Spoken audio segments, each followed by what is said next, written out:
হযরত ওমর রাদিয়াল্লাহু তাআলা আনহু রাসূল করিম সাল্লাল্লাহু আলাইহি ওয়াসাল্লামের কাছে গিয়ে তাওরাতের একটা পাতা পড়তেছিলেন। হযরত আবু বকর রাদিয়াল্লাহু তাআলা আনহু সেখানে চলে এলেন। এসে দেখেন রাসূল করিম সাল্লাল্লাহু আলাইহি ওয়াসাল্লামের চেহারা মোবারক লাল হয়ে গিয়েছে গোসায়। হযরত আবু বকর বললেন, ওমর, তুই যদি এর থেকে মরে যেতিস, তুই যদি এর থেকে মরে যেতিস, তুই যদি এর থেকে মরে যেতি। তিনবার বললেন। হযরত ওমর শিউরে উঠলেন, হতচকিত হয়ে উঠলেন। আবু বকর আমাকে মরার কথা বলছেন কেন? তিনি তাকিয়ে দেখেন রাসূল করিম সাল্লাল্লাহু আলাইহি ওয়াসাল্লামের চেহারা মোবারক গোসায় লাল হয়ে গিয়েছে। হযরত ওমর বলছেন, ইয়া রাসূলুল্লাহ, আমার এবং আমার পিতা মাতার জীবন আপনার কদম মোবারকে উৎসর্গ হয়ে যাক। আমি অপরাধ করেছি, কি অন্যায় করেছি হুজুর আমাকে বলুন। হুজুর বলছেন, ওমর, তুমি যে তাওরাতের পাতা আমার সামনে পড়তেছ, এই তাওরাত যার উপরে নাজিল হয়েছিল সেই মুসা আলাইহিস সালাম যদি আজকে বেঁচে থাকতেন তাহলে আমার উম্মতের ভিতরে শামিল হয়ে যাওয়া তার জন্য ফরজ হয়ে যেত। অতীতের সমস্ত কিতাবকে রদ করা হয়েছে, সমস্ত শরিয়াতকে বন্ধ করা হয়েছে। সুতরাং কোন মুসলমানের প্ল্যাটফর্মে যেখানে কোরআন তেলাওয়াত হয়, বেদ বাইবেল গীতা পড়া হারাম সেখানে। এই মুনাফিকরা তাও করে থাকে। আমার মুসলমান ভাইয়েরা, নজরুল ইসলাম কলেজের ইসলাম শব্দ বাদ দিয়ে নজরুল কলেজ করা হয়েছিল। সলিমুল্লাহ মুসলিম হলের মুসলিম শব্দ বাদ দিয়ে শুধু সলিমুল্লাহ হল করা হয়েছিল। তার মানে ধর্ম এদের কলিজায় আগুন জ্বালিয়ে দেয়। ইসলামের নাম বরদাস্ত হয় না, কোরআনের নাম বরদাস্ত হয় না। আর বরদাস্ত হয়নি বলেই আল্লাহ পাক তার ইন্তেকাম নিয়েছেন। আমার বক্তব্য হচ্ছে, কোরআনে কারীম পৃথিবীতে এসেছে শাসন করতে দুনিয়াকে। তার মধ্যে রয়েছে রাজনীতি, অর্থনীতি, সব কিছু। এই বিচার ফয়সালা কোরআন থেকে যারা গ্রহণ করে না, রাসূলকে যারা বিচারক মানে না, তাদের সম্পর্কে আল্লাহ পাক কি বলছেন শুনুন। ফালা ওয়া রাব্বিকা লা ইউমিনুনা হাত্তা ইউহাক্কিমুকা ফীমা শাজারা বাইনাহুম সুম্মা লা ইয়াজিদু ফী আনফুসিহিম হারাজাম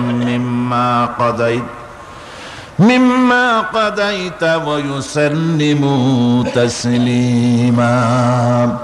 আল্লাহ রাব্বুল আলামিন বলেন, ফালা ওয়া রাব্বিক, কখনো নয় হে নবী, আপনার রবের কসম, কখনোই নয়। ওরা মুমিন নয় যারা নাকি তাদের জীবনের সব কিছুর ব্যাপারে যতক্ষণ পর্যন্ত আপনাকে বিচারক না মানে, আপনার দেওয়া ফয়সালাকে গ্রহণ না করে, এবং আপনি বিচার করার পর ফয়সালা দেওয়ার পরে এটার উপরে দ্বিধাহীন চিত্তে মেনে যতক্ষণ না নিবে, ততক্ষণ পর্যন্ত তারা যত ঈমানের দাবি করুক, তারা আসলে মুমিন না। এ ফতোয়া কার? এ ফতোয়া কার? আল্লাহ রাব্বুল আলামিনের ফতোয়া। কখনো মুমিন হতে পারবে না যারা রাসূলুল্লাহকে ফয়সালাকারী হিসেবে গ্রহণ না করবে, কোরআনকে সংবিধানের উৎস হিসেবে গ্রহণ না করবে। কোরআন এসেছে আইনের কিতাব হিসেবে পৃথিবীর মানুষকে পরিচালিত করার জন্য। আজ এই কোরআনের আইন যারা মানে সেখানে শান্তি পায়, কোরআন যেখানে মানে না সেখানে শান্তি হয় না। আল্লাহ পাক পরিষ্কার বলেছেন, কোরআনের আইন মেনে চলো। কোরআনে কারীম পৃথিবীতে নাজিল হচ্ছে। রাসূল করিম সাল্লাল্লাহু আলাইহি ওয়াসাল্লামের কাছে লোকেরা আসছে এবং কোরআন শুনে দাওয়াত কবুল করছেন। হুজুর দাওয়াত দিচ্ছেন, ইয়া আইয়ুহান নাস কুলু লা ইলাহা ইল্লাল্লাহ তুফলিহু। হে মানব সকল, ঘোষণা করো, যদি মুক্তি পেতে চাও, নাজাত পেতে চাও, তাহলে পড়ো লা ইলাহা ইল্লাল্লাহু মুহাম্মাদুর রাসূলুল্লাহ। কোরআনে কারীমের দাওয়াত, কালেমারে তাওহীদের দাওয়াত গ্রহণ করার সাথে সাথে অত্যাচারের স্টিম রোলার চাপিয়ে দিল কাফের বেঈমানেরা। মুসলমানেরা অত্যাচারিত হলেন, মার খাচ্ছেন, শহীদ হচ্ছেন, কষ্ট পাচ্ছেন তারা। এমত অবস্থায় রাসূল করিম সাল্লাল্লাহু আলাইহি ওয়াসাল্লাম একদিন কাবা শরীফের ছায়ায় বসেছিলেন, আরাম ফরমাচ্ছিলেন। এমন সময় হযরত খাব্বাব বিন আল আরিত রাদিয়াল্লাহু তাআলা আনহু সেখানে উপস্থিত হলেন। তিনি বলছেন, শাকাউনা ইলা রাসূলিল্লাহ সাল্লাল্লাহু আলাইহি ওয়াসাল্লাম ওয়া হুয়া মুতাওয়াসসিদুন বুরদাতুন ফি জিল্লিল কাবা। আমি রাসূলের কাছে গেলাম, যে দেখলাম তিনি কাবা শরীফের ছায়ায় আরাম ফরমাচ্ছেন, চাদরকে বগলের তলায় দিয়ে তারপরে হাতার উপরে মাথা রেখে কাবা শরীফের ছায়ায় আরাম ফরমাচ্ছিলেন। ফাকুলনা আলা তাস্তানসিরু লানা আলা তাদউ লানা ইয়া রাসূলুল্লাহ, হে আল্লাহর রাসূল, আপনি কি আমাদের জন্য আল্লাহর কাছে সাহায্য কামনা করবেন না? আপনি কি আল্লাহর কাছে আমাদের জন্য দোয়া করবেন না? আমরা তো মার খেতে খেতে শেষ হয়ে গেলাম, আমাদেরকে না খাওয়ায় রাখতেছে, আমাদেরকে অত্যাচার করতেছে, আমাদেরকে আগুনের উপরে চিৎ করে শোয়ায় রাখতেছে, আমাদেরকে উটের পায়ের সাথে রশি দিয়ে বেঁধে মরুভূমির উপর থেকে তাড়িয়ে দেওয়া হচ্ছে, এই অত্যাচার আমাদের উপরে হতেছে। হে রাসূল, আপনি কি আমাদের জন্য দোয়া করবেন না? হাদিস শরীফে এসেছে, হুজুর সাল্লাল্লাহু আলাইহি ওয়াসাল্লাম সোজা হয়ে উঠে বসলেন। হুজুর বললেন, ও খাব্বাব, তোমাদের আগে এই জমিনে যারা দ্বীনের দাওয়াত নিয়ে এসেছিলেন, দ্বীনকে প্রতিষ্ঠিত করতে এসেছিলেন, তাদেরকে ওরা ধরত এবং তাদের জন্য মাটির ভিতরে গর্ত খনন করত, আর সেই গর্তের ভিতরে তাদেরকে কোমর পর্যন্ত গেড়ে দিয়ে তাদের মাথার উপরে এরপরে সুম্মা ইউতা বিল মানশার, এরপরে করাত আনা হতো, ফায়ুদাউ আলা রাসিহি ফায়ুজআলু নিসফাইন, এরপরে সেই করাত দিয়ে তার মাথার উপরে চিরে জীবন্ত মানুষটাকে দ্বিখণ্ডিত করে ফেলানো হতো। মা ইয়াসুদ্দুহু যালিকা আন দীনিহি। ও হাব্বাব, এই চরম অত্যাচারের পরেও কোন একজন দ্বীনের দায়ী কেউ তার আল্লাহর দ্বীনের রাস্তা থেকে এক চুল পরিমাণ সরিয়ে দিতে পারে নাই। ওয়াল্লাহি হাব্বাব, আমি আল্লাহর নামে শপথ করছি, লা ইউতাম্মান্নাল্লাহু হাযাল আমরা হাত্তা ইয়াসিরা আর-রাকিবু মিন সানা ইলা হাযরামাউত। আমি আল্লাহর নামে কসম করে বলছি, সেদিন বেশি দূরে নয় যেদিন সানা থেকে হাযরামাউত পর্যন্ত লোকেরা চলাফেরা করবে, সওদাগরেরা যাবে, নারীরা চলবে, লা ইয়াখাফু ইল্লাল্লাহ, আল্লাহর ভয় ছাড়া মানুষের অন্তঃকরণে চোরের ভয়, ডাকাতের ভয়, জেনার ভয়, কোন ভয় জনগণের কলিজায় আর থাকবে না। ভয় থাকবে একটাই, সে ভয় হবে কার? আরো জোরে বলুন, কার ভয়? শুধুমাত্র আল্লাহ সুবহানাহু ওয়া তাআলা, তার ভয় মানুষের অন্তঃকরণে থাকবে, আর কারো ভয় থাকবে না। ওয়ালাকিন্নাকুম তাস্তাজিলুন, আসলে তোমরা বড্ড তাড়াহুড়ো করছো। আমার বন্ধুগণ, আসুন কোরআনে কারীম থেকেই আমরা আলোচনা শুরু করি। আল্লাহ রাব্বুল আলামিন যে সূরা আমি আলোচনা করতেছিলাম, এই সূরা তো এক মহাসমুদ্র। পুরা কোরআন শরীফই গোটা কোরআন শরীফকে আমি একটা সমুদ্রের সাথে তুলনা করতে পারি না। কোরআন শরীফকে আটলান্টিক মহাসাগরের সাথে আমি তুলনা করতে পারি না। আটলান্টিক মহাসমুদ্রের মতো কোরআন নয়, বরং কোরআনের এক একটা বিষয় পৃথিবীর সমস্ত সমুদ্র একত্রিত করলেও কোরআনের একটা বিষয়ের সমান হবে না। এত বিশাল কিতাব, আজিম কিতাব আল্লাহ পাক আমাদেরকে দান করেছেন। সুবহানাল্লাহি ওয়া বিহামদিহি। আসুন শয়তানের ওয়াসওয়াসা থেকে পানাহ চেয়ে নিই। আউযু বিল্লাহি মিনাশ শাইতানির রাজীম। বিসমিল্লাহির রাহমানির রাহিম। বিতাড়িত মরদুদ শয়তানের ওয়াসওয়াসা থেকে পানাহ চাই পরম করুণাময় আল্লাহ রাব্বুল আলামিনের নামে শুরু করছি। আর রাহমানু আল্লামাল কুরআন খালাকাল ইনসানা আল্লামাহুল বায়ান। الشمس والقمر بحسبان والنجم والشجر يسجدان صدق الله العظيم। রহমান যিনি কোরআন শিক্ষা দিয়েছেন, আল্লামাল কোরআন, কোরআন শিক্ষা দিয়েছেন। প্রথম দিন আমি আপনাদের সামনে আলোচনা করেছিলাম আল্লাহ পাকের দয়া। সমগ্র বিশ্ব চলছে যার দয়ার উপরে, যার দয়া না হলে এক মুহূর্ত চলতে পারি না। সেই দয়াময় আল্লাহ রাব্বুল আলামিন বিশ্ববাসীর উপরে শ্রেষ্ঠ দয়া করেছেন, কোরআন শিক্ষা দিয়েছেন। সেই কোরআনের পরিচিতি আমি গতকাল আপনাদের সামনে বলেছি, আজকে বলবো এই কোরআনে কারীমের নাজিলের উদ্দেশ্য, কোরআনে কারীমের বৈশিষ্ট্য, কোরআনে কারীমের মর্যাদা।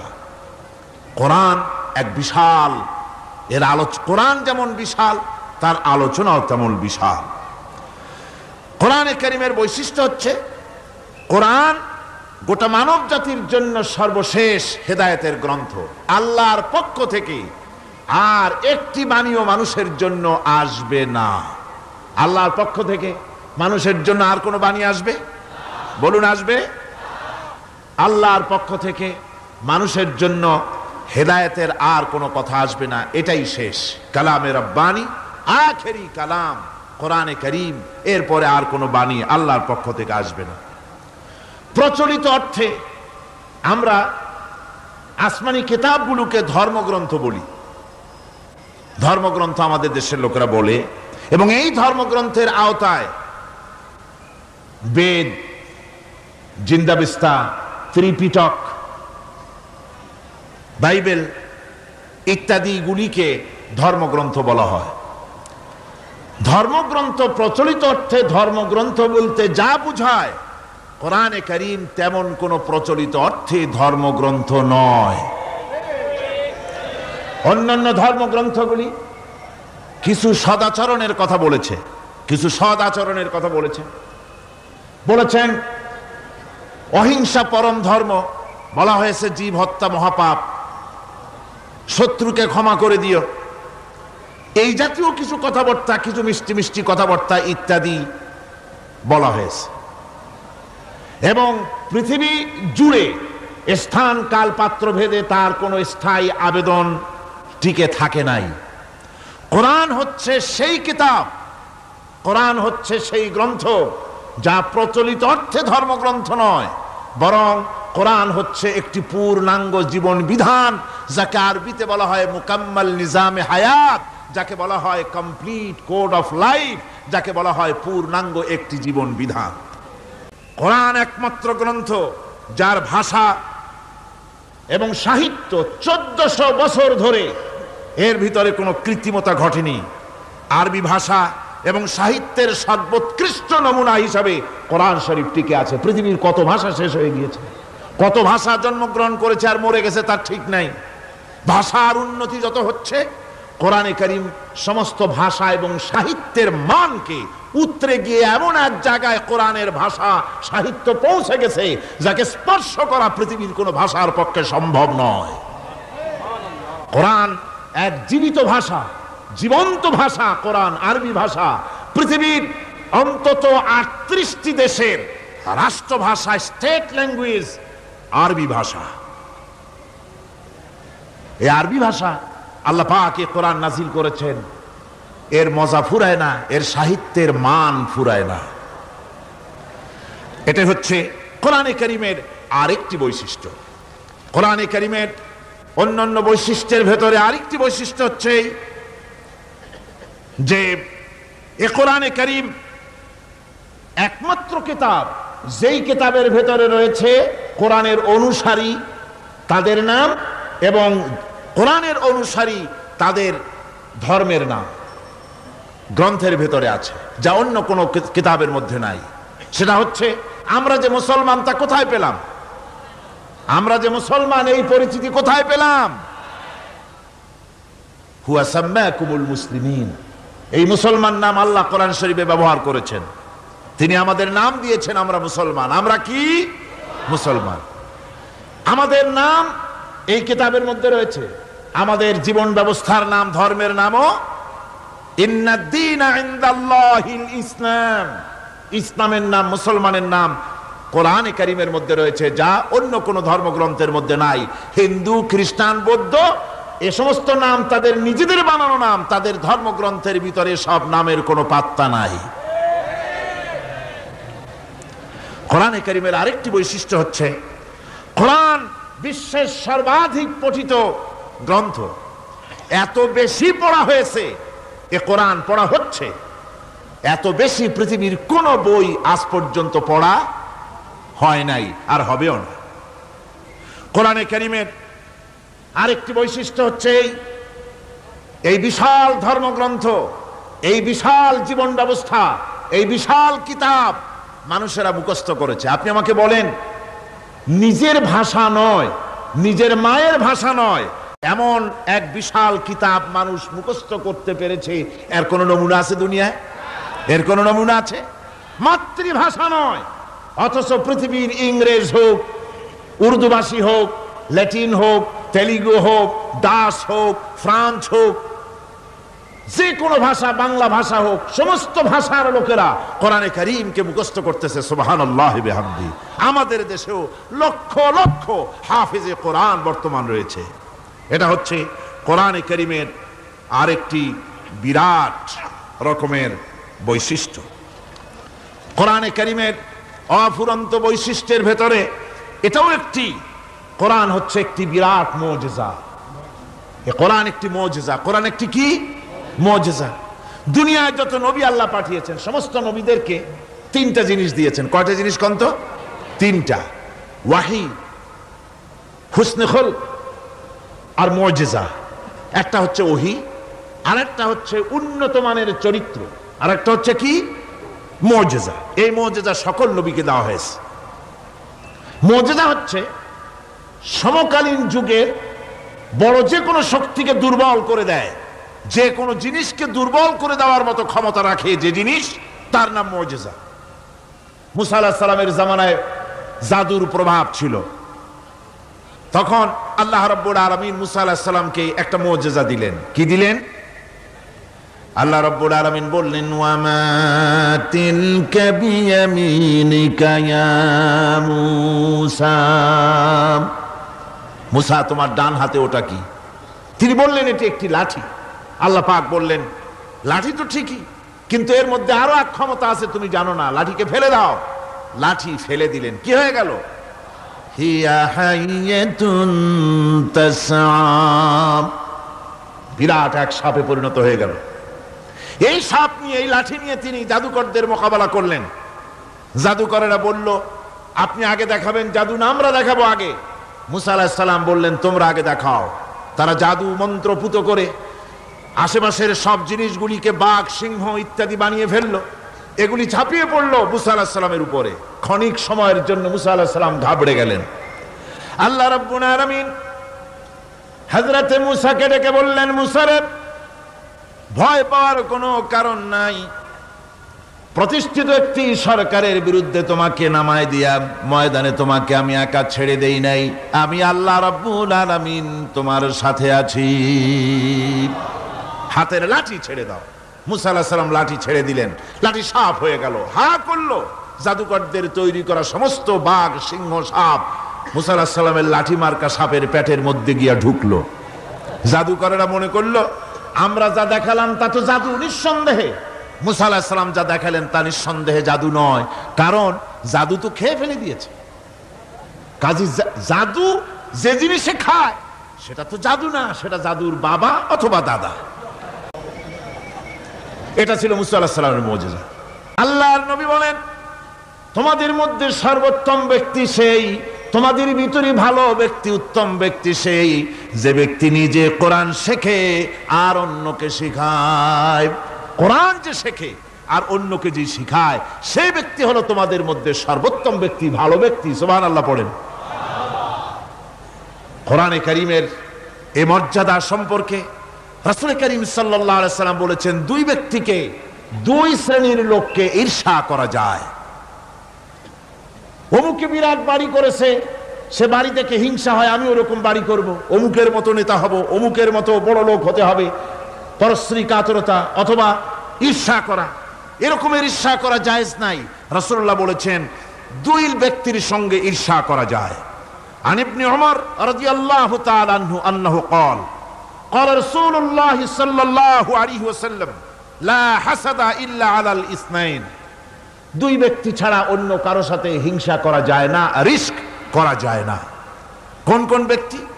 রাজুলুন আতাহুল্লাহুল কুরআন ফাহুয়া ইয়াকুমু বিহি আনা আল-লাইলি ওয়া আনা আন-নাহার। ওই ব্যক্তির সঙ্গে ঈর্ষা করা যায়, হিংসা করা যায় যে ব্যক্তিকে আল্লাহ পাক কোরআনের ইলম দান করেছেন। সে ব্যক্তি দিন রাত কোরআন তেলাওয়াত করে, কোরআনের উপরে আমল করে, কোরআনের উপরে থাকে, মানুষকে কোরআনের দাওয়াত দেয়। ওই লোকের সাথে ঈর্ষা করা দরকার যে তার মতো হতে চায়। ওয়ারাজুলুন আতাহুল্লাহু মালান ফাহুয়া ইউনফিকু মিনহু আনা আল-লাইলি ওয়া আনা আন-নাহার, মুত্তাফাকুন আলাইহি। বুখারী মুসলিমের হাদিস। রাসূলুল্লাহ বলছেন, অন্য আরেক ব্যক্তি হচ্ছে যে ব্যক্তিকে আল্লাহ পাক মাল দিয়েছেন, সম্পদ দিয়েছেন, ওই ব্যক্তি তার মাল আর সম্পদকে দিন রাত দুহাতে আল্লাহর রাস্তায় খরচ করে। তার মতো হওয়ার জন্য তার সাথে ঈর্ষা করা যেতে পারে। আমার বন্ধুগণ, এই কোরআন হচ্ছে এমন এক কিতাব যে কোরআনকে নিয়ে যারা অগ্রসর হয় আল্লাহ তাদেরকে বাড়ায় দেন, আর কোরআনের সাথে যারা হিংসা করে, বিদ্বেষ করে, আল্লাহ তাদেরকে অধঃপাতিত করে দেন। আন ওমর ইবনে আল খাত্তাব রাদিয়াল্লাহু তাআলা আনহু قال قال رسول الله صلى الله عليه وسلم ان الله يرفع بهذا الكتاب اقواما ويضع به آخرين رواه মুসলিম। হযরত ওমর রাদিয়াল্লাহু তাআলা আনহু বলছেন যে আল্লাহ পাক এই কোরআনের সাহায্যে এক শ্রেণীর লোককে প্রতিষ্ঠিত করবেন দুনিয়ার বুকে, এবং আখিরাতেও আরেক শ্রেণীর লোককে করবেন অধঃপাতিত। যারা কোরআনের সাথে বিরোধিতা করবে, তারা যদি হিরো হয় আল্লাহ তাদেরকে জিরো বানাবেন। কি বানাবেন? জোরে কোন, জোরে কোন, কি বানাবেন? জিরো বানিয়ে দিবেন। আর কোরআনকে নিয়ে যারা আগ বাড়ে, তারা যদি জিরো হয় আল্লাহ পাক তাদেরকে কি বানায় দেন? কোরআনের সাথে বিরোধিতা আজকের নতুন কিছু নয়, আবহমান কাল থেকে কোরআনের সাথে চলছে বিরোধিতা। বিশ্বকবি, কবি সম্রাট আল্লামা ইকবাল, আল্লাহ তাকে জান্নাতুল ফেরদাউস নসিব করুন, সবাই বলুন আমিন।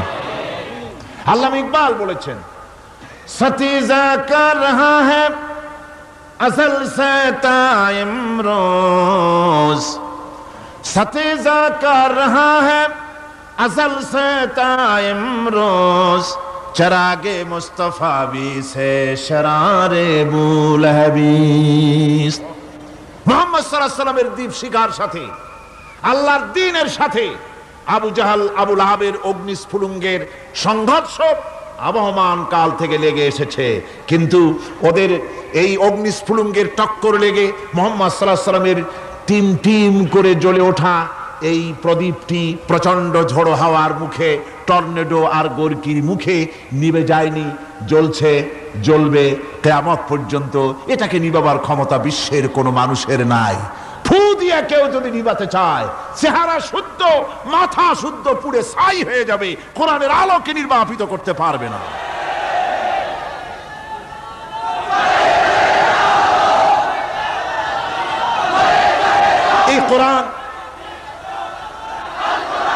এই কোরআন যার সিনার ভিতরে থাকে, যার সিনার মধ্যে থাকে, সে হয় সমৃদ্ধ, আর যার সিনার মধ্যে থাকে না সে হয় সবচাইতে ফকির আর এতিম।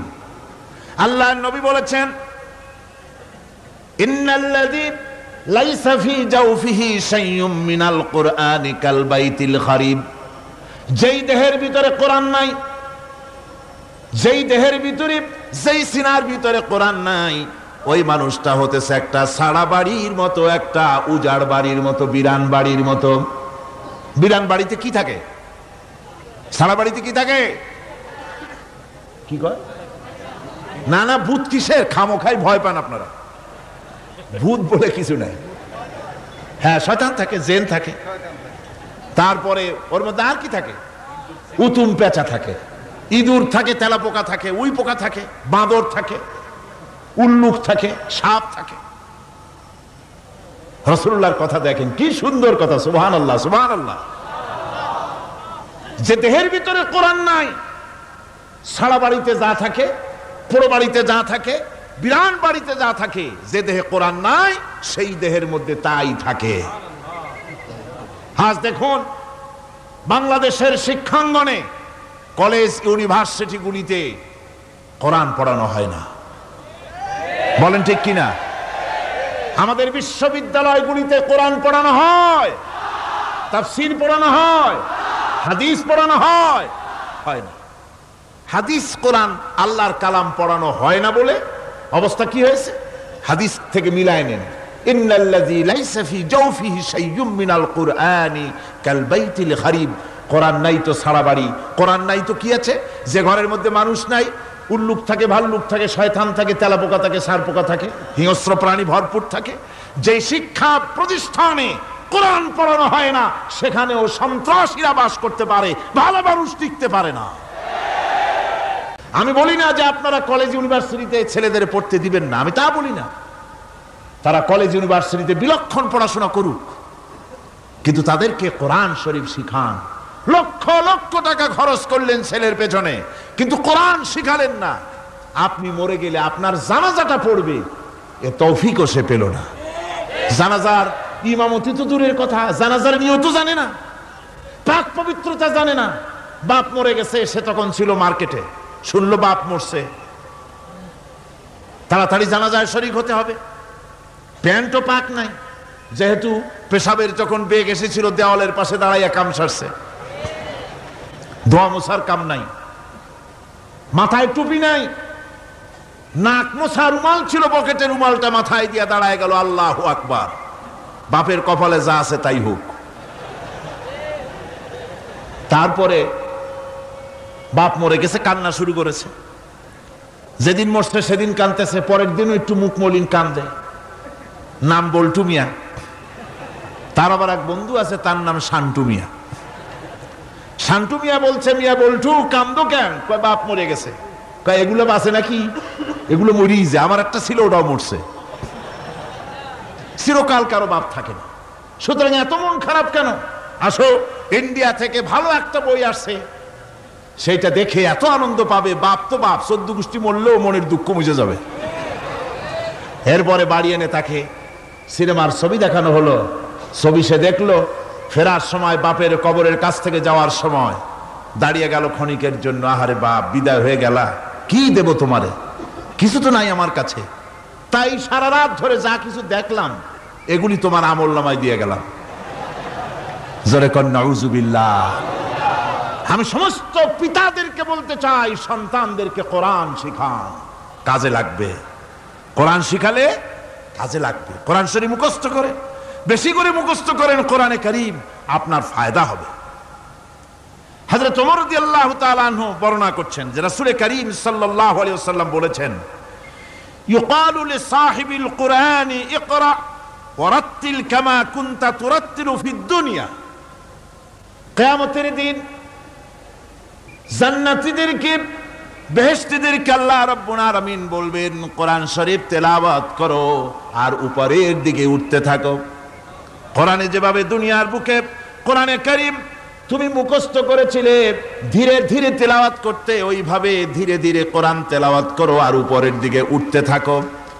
আল্লাহ পাক বলতে থাকবেন, উপরের দিকে ওঠো, তেলাওয়াত করো আর ওঠো। উঠতে উঠতে যেই জায়গায় গিয়ে তোমার তেলাওয়াত শেষ হয়ে যাবে, জান্নাতের ওই জায়গাটা তোমার জন্য বরাদ্দ হবে। আবু দাউদ শরীফের হাদিস। জান্নাতের ওই জায়গাটা তোমার জন্য বরাদ্দ হবে। এখন যাদের শুধু সূরা ইখলাস আর সূরা কাউসার মুখস্থ, তারা তো 2 পা আগাই বসে যাবে, উঠতে পারবেন না। বেশি বেশি মুখস্থ করেন, হাফেজে কোরআন হন অথবা হাফেজের মতো হন। বেশি বেশি মুখস্থ করেন সূরা ইয়াসিন, সূরা দুখান, সূরা আর রহমান, সূরা ওয়াকিয়া, সূরা মুজাম্মিল, এই সমস্ত সূরা, বেশি সূরা আল আরাফ, সূরা কাহাফ, সূরা মারিয়াম ইত্যাদি মুখস্থ করেন। কিয়ামতের দিন কাজে লাগবে। জান্নাতের অত উঁচায় উঠতে পারবেন। হাফেজ যে কোন জায়গায় যাবে, সুবহানাল্লাহ বিহামদি। 30 পারা কোরআন যার সিনার ভিতরে, জান্নাতের কোন জায়গাটা আল্লাহ তাকে বরাদ্দ করবেন। সুবহানাল্লাহ, সুবহানাল্লাহ। কোরআনে কারীমকে মুখস্থ করুন, বেশি করে মুখস্থ করুন। কোরআন কারীমকে বেশি করে তেলাওয়াত করুন। এই কোরআনে কারীমকে যারা বেশি করে তেলাওয়াত করবে, তেলাওয়াত করতে গিয়ে যারা আল্লাহর কাছে কিছু চাওয়ার সময় পাবে না, তাদের সম্পর্কে রাসূল কারীম সাল্লাল্লাহু আলাইহি ওয়াসাল্লাম বলেছেন হাদিসে কুদসি। হাদিসে কুদসি রাসূল কারীম সাল্লাল্লাহু আলাইহি ওয়াসাল্লাম বলেছেন, ইয়াকুলুর রাব তাবারাক ওয়া তাআলা মান শাগালাহুল কুরআন আন যিকরি মাসআলাতি আতাইতুহু আফজালা মা উতিয়াস সাইলিন। আল্লাহর নবী বলেন, আমার আল্লাহ পাক বলেছেন, কোরআন তেলাওয়াত করতে গিয়ে যারা ব্যস্ত থাকে, কোরআন তেলাওয়াত করতে করতে যারা আমার কাছে হাত পেতে কিছু চাওয়ার সময় পায় না, যারা আমার কাছে হাত পেতে কিছু চায়, তাদের থেকে তেলাওয়াতকারীদেরকে আমি রব্বুল আলামিন বেশি করে দেই। সুবহানাল্লাহ। কোরআন তেলাওয়াত করতে করতে যারা আল্লাহর কাছে হাত পেতে চাওয়ার সময় পায় না, আল্লাহ পাক বলেন যারা চায় তাদের থেকে তেলাওয়াতকারীকে আমি বেশি দেই। আল্লাহ রাব্বুল আলামিন বলেছেন, لو أنزلنا هذا القرآن على جبل لرأيته خاشعا متصدعا من خشية الله। আমি যদি এই কোরআনকে পর্বতের উপরে নাজিল করতাম, তাহলে তুমি দেখতে পেতে আমার ভয় ভীত সন্ত্রস্ত হয়ে পাহাড়গুলো চূর্ণ বিচূর্ণ হয়ে যেত। এত বড় আসিম কিতাব আমি তোমাদেরকে দান করেছি, যার গুরুভার বহন করতে কেউ রাজি হয়নি, পাহাড় পর্বত কেউ রাজি হয়নি, মানুষ রাজি হয়েছে। এই মানুষের উপরে আমি এটা অবতীর্ণ করেছি, গোটা বিশ্ববাসীর সামনে এই কিতাব আমি দিয়েছি তোমাদেরকে, এর দ্বারা হেদায়েত তোমরা গ্রহণ করবে। কিয়ামতের দিন আল্লাহর এই বিরাট নিয়ামত আমাদেরকে দান করলেন, আমরা এই নিয়ামতের নাশকর করেছি, অর্থাৎ এই কোরআনকে আমরা ব্যবহার করেছি সঠিকভাবে করি নাই, বেঠিকভাবে করেছি। প্রথম দিন দ্বিতীয় দিন আমি বলেছি কোরআন শরীফকে শুধু তাবিজ তুমারের জন্য, শুধু সওয়াবের জন্য তেলাওয়াত করেছি। আসলে শুধু সওয়াবের জন্য তো আসেনি কোরআন। কোরআন বুঝতে হবে, আমল করতে হবে, তবে না শান্তি পাবো। আপনি যদি কোরআন হচ্ছে মানুষের জীবন সমস্যার সমাধানের গ্রন্থ, ওষুধ খেলে রোগ ভালো হয়। ওষুধ খেলে কি হয়?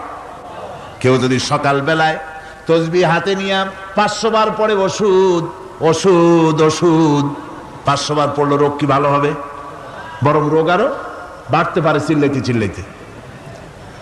শীতের জন্য লেপ গায়ে না দিয়া কেউ যদি চিল্লাইতে থাকে, জিকির করে লেপ্ত শোক লেপ্ত শোক লেপ্ত শোক, শীত কি বন্ধ হবে নাকি?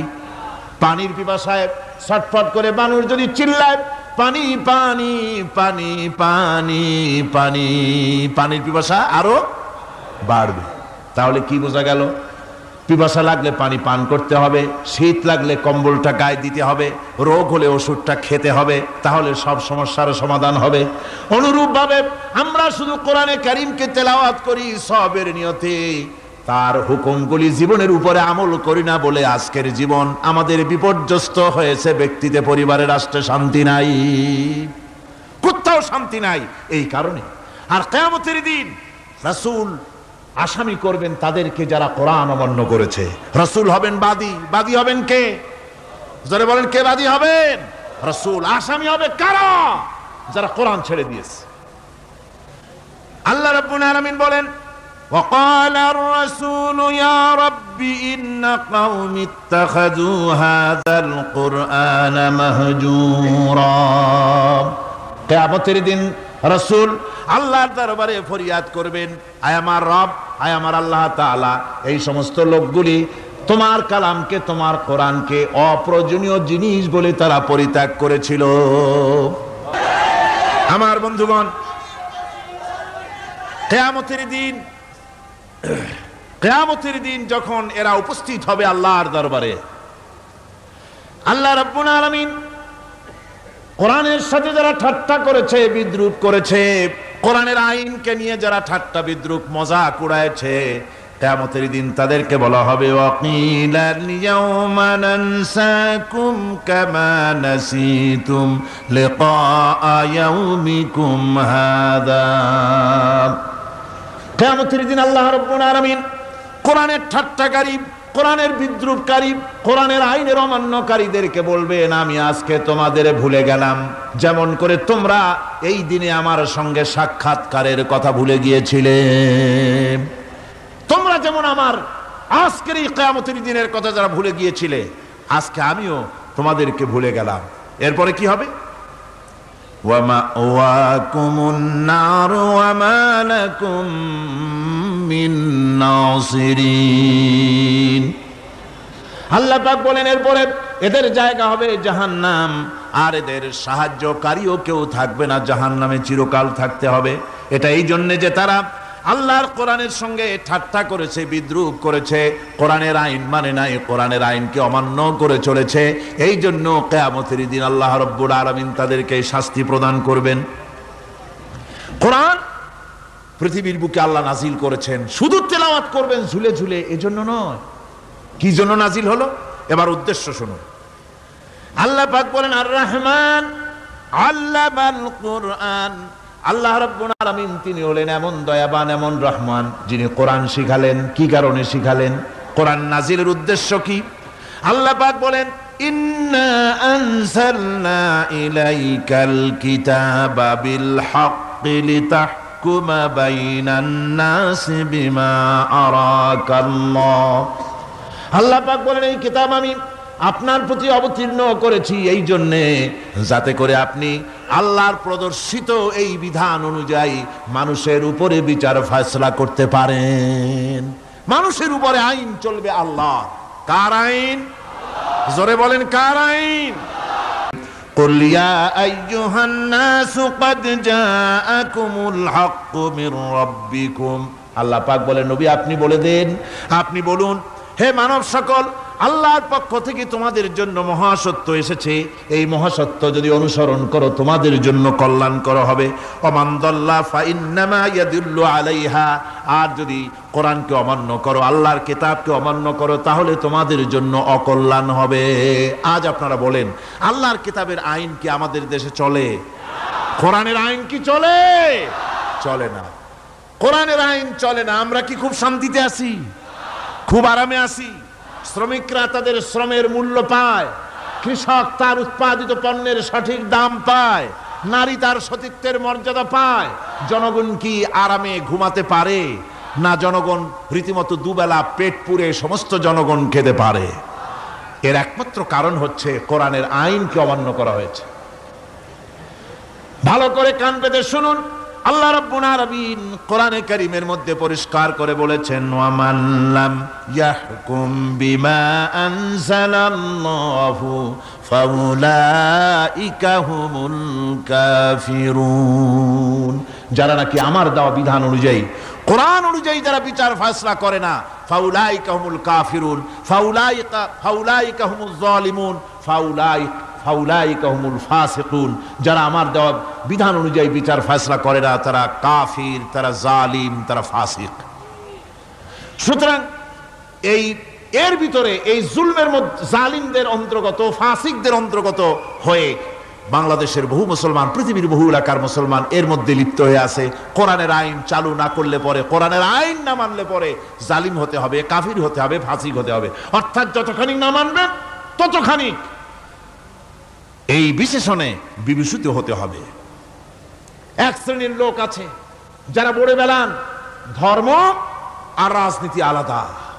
বলেন কিনা? কর জোরে বলেন, বলে কিনা? ধর্ম আর রাজনীতি আলাদা। তারা বলেন আমরা ধর্ম নিরপেক্ষ থাকতে চাই। তারা কি থাকতে চায়? ধর্ম নিরপেক্ষ থাকতে চায়। কোরআনে কারীমে এই ধর্ম নিরপেক্ষবাদীদের ব্যাপারে কোরআন কি বলছে শুনুন। আল্লাহ রাব্বুল আলামিন বলেন আলাম তারা ইলাল্লাযীনা ইয়াজউমুনা আন্নাহুম আমানু বিমা উনজিলা ইলাইকা ওয়া মা উনজিলা মিন ক্বাবলিক। আল্লাহ পাক বলেন হে নবী তুমি কি সেই সব লোকদেরকে দেখেছ যারা দাবি তো করে যে আমরা আল্লাহর উপর ঈমান এনেছি আর এই কিতাবের উপর ঈমান এনেছি, এর পূর্বে যত কিতাব নাজিল হয়েছে সেসব কিতাবের উপরেও ঈমান এনেছি।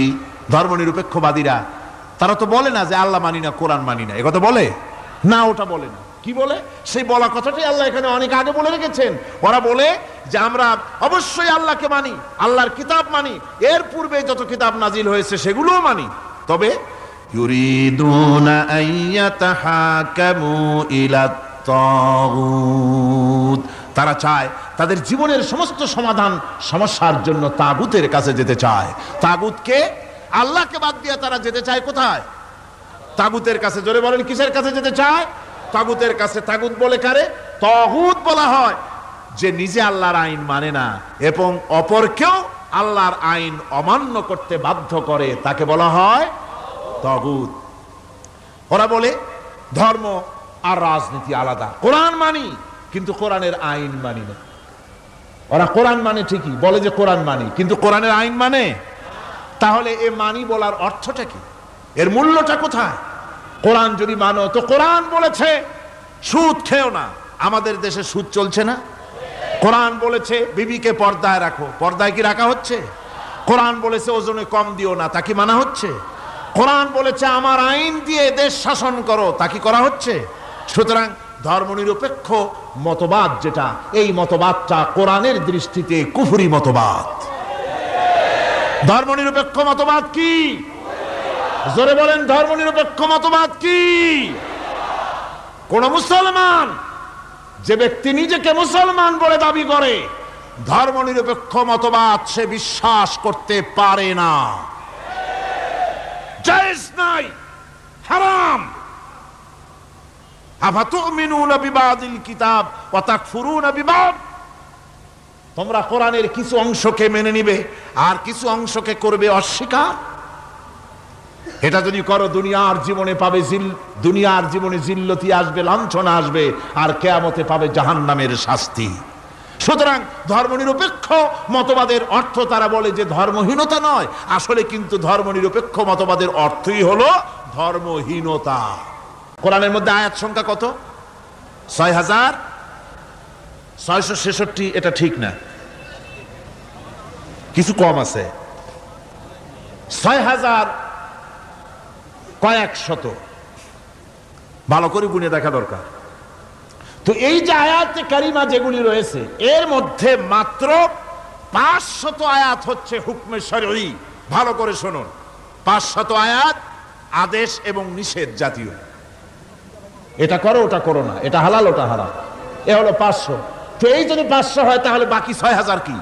বাকি ৬,০০০ ইতিহাস, দর্শন, বিজ্ঞান, রাজনীতি, অর্থনীতি, সমাজনীতি, উত্তরাধিকারী আইন, পররাষ্ট্রনীতি, স্বরাষ্ট্রনীতি, মানুষের জীবনে যা দরকার, ইহকাল, পরকাল, কবর, হাসর, মিজান, সিরাত, জান্নাত, জাহান্নাম, এসব কিছু আল্লাহ পাক বাকি হাজার হাজার আয়াতের মধ্যে বলেছেন। তো ৫০০ আয়াতের পরিচিতি আমাদের জানা আছে, নামাজ, রোজা, হজ, যাকাত, হালাল, বৈধ, অবৈধ ইত্যাদি সম্পর্কে। কিন্তু বাকি আয়াতগুলিতে আমাদের জীবন পরিচালনার ব্যাপারে আল্লাহ পাকের কথা শুনুন, কিভাবে এ কথাগুলি আল্লাহ পাক আমাদের বলছেন। বিচার পদ্ধতি সম্পর্কে শুনুন। কোরআন যে বিচার পদ্ধতি আমাদেরকে দিয়েছেন, নিরঙ্কুশ ন্যায় বিচারের কথা কোরআন বলেছে। কোরআন বলেছে বিচার হতে হবে কি ধরনের? ওয়াইদা হাকামতুম বাইনান নাসি আন তাহকুমু বিল আদল। কোরআন শরীফ বলেছে তোমরা যখন লোকদের মাঝে বিচার ফয়সালা করবে, তখন অবশ্যই সুবিচার করবে, জাস্টিস, ন্যায় বিচার করবে। এই ন্যায় বিচার করতে গিয়ে তোমার সামনে যদি বিজাতীয় কোনো লোক আসামি হয়ে দাঁড়ায়, অমুসলিম, তখন বিচারটা কিভাবে করবে? কোরআনে কারীম বলছে ওয়ালা ইয়াজরিমান্নাকুম শানাআনু কওমিন আলা আল্লা তা'দিলু। কোন বিশেষ শ্রেণীর বিচার কাজ করতে গিয়ে, কোন বিশেষ শ্রেণী বা জাতির বিচার কার্য পরিচালনা করতে গিয়ে তাদের প্রতি বিদ্বেষ যেন তাদেরকে, তুমি যেন জুলুম করে না বসো, তখন যেন তুমি ইনসাফ করতে পারো, তাদের উপরে জুলুম করবে না। সে যদি তোমার জাতের লোক না হয়, বিচার করতেছে, তুমি বিচারক হিসাবে সঠিক বিচার করবে, বিচারের মানদণ্ডকে কখনো হেলাদোলা করবে না, ভালো সুবিচার করবে। এটা হচ্ছে কোরআনে কারীমের কথা। আর আত্মীয় স্বজনের বিচার সম্পর্কে বলা হচ্ছে যে তোমরা বিচার নিয়ে, সুবিচার নিয়ে তোমরা দাঁড়াও, দণ্ডায়মান হও সুবিচার নিয়ে। মুসলমানেরা তোমরা যখন বিচার করবে, তখন এই বিচার করতে গিয়ে ওয়ালাউ আলা আনফুসিকুম আবিল ওয়ালিদাইনে ওয়াল আকরাবিন, সে যদি তোমার নিজের বিরুদ্ধেও যায় বিচার, তা যদি তোমার সন্তান সন্ততি, ভাই ব্রাদার, মা বাপ ইত্যাদির বিরুদ্ধেও যদি চলে যায়, ইন ইয়াকুন গানিয়ান আও ফাকিরান, যদি সে গরিব হয়, যদি সে ধনীও হয়, বিচারের বেলায় কোনো রকম তারতম্য করবে না, আপন হোক পর হোক, বিচার করতে হবে সঠিক। এটা কার কথা? আল্লাহর। জোরে বলেন, কার কথা? পৃথিবীর কোন ধর্মগ্রন্থ কথা বলেছে? পৃথিবীর কোন জাতি কথা বলেছে? কোরআন বলেছে এই সুবিচারের কথা। সুবিচার করতে হবে, বিচারের বেলায় খবরদার আপন পর এবং কোন ধর্মের লোক এই চিন্তা করতে যেও না। কোরআনে কারীমের রয়েছে, কোরআনে কারীমের মধ্যে রয়েছে ফৌজদারি দণ্ডবিধি। জুডিশিয়াল ল, ফৌজদারি দণ্ডবিধি। এখানে একটা কথা বলে নিতে হয়, আল্লাহর আইন, মূল কথাটা কি? আল্লাহর আইন। আল্লাহর আইনের কথা শোনা মাত্রই এক শ্রেণীর লোকেরা মনে করে আল্লাহর আইন মানেই হলো হাত কাটা, আল্লাহর আইনের অর্থই হলো গলা কাটা, আল্লাহর আইনের অর্থই হলো দৌড়া মারা। এটা একটা বাজে কথা। আল্লাহ পাকের আল্লাহ কি এইরকম একটা বদমেজাজি দারোগার মতো আল্লাহ যে মানুষ পাইলেই খালি পিটাবে আর হাত কাটবে? একটা কথা হইল? হাত কাটা, গলা কাটা, এটা কখন সুবিচার প্রতিষ্ঠিত হয়ে যাবে, খাওয়া পড়ার গ্যারান্টি মিলবে, তারপরে যদি কেউ চুরি করে দৃষ্টান্তমূলক শাস্তি দাও হাত কেটে। এর আগে না। মদিনা মুনাওয়ারায় হযরত ওমর রাদিয়াল্লাহু তাআলা আনহুর সময় অনাবৃষ্টির কারণে দুর্ভিক্ষ দেখা দিয়েছিল। তখন হযরত ওমর জাস্টিসদেরকে, ম্যাজিস্ট্রেটদেরকে ডেকে পরিষ্কারভাবে এলান করে দিয়েছিলেন, এখন যদি কোনো চোর ধরা পড়ে, এই দুর্ভিক্ষ চলাকালীন কোন চোর যদি ধরা পড়ে আর প্রমাণিত হয় পেটের জ্বালায় চুরি করেছে, খবরদার তার হাতকে তোমরা কাটবে না, খবরদার হাত কাটবে না। ইসলাম তো আগে পেটে দেয়। আগে কোথায় দেয়? পেটে, তারপরে দেয় পিঠে, আগে দেয় না। মানুষের খাওয়া পড়া, শিক্ষা, চিকিৎসা, বাসস্থান সবটার গ্যারান্টি দেওয়া হয়।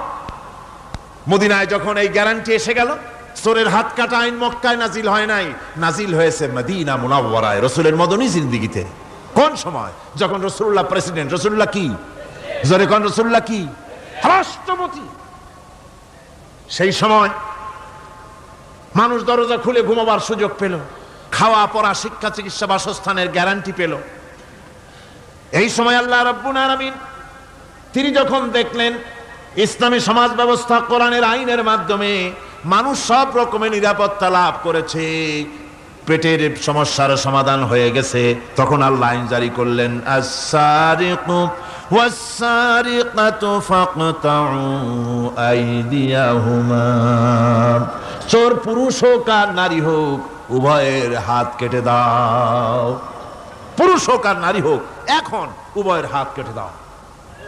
দৃষ্টান্তমূলক শাস্তি হোক, যাতে করে এই চুরি আর না কেউ না করে।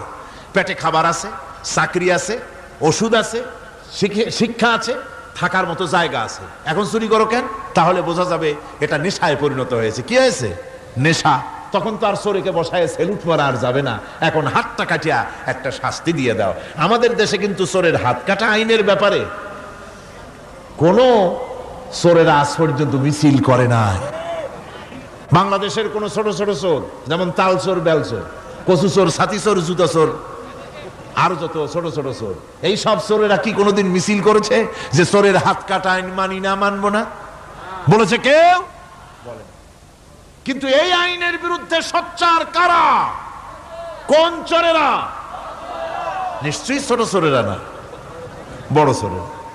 যারা তাল বেল চুরি করে না, বরং কলমের খোঁচা দিয়া সরকারের, জনগণের লক্ষ কোটি কোটি টাকা পকেটস্থ করেন মেহেরবানি করে,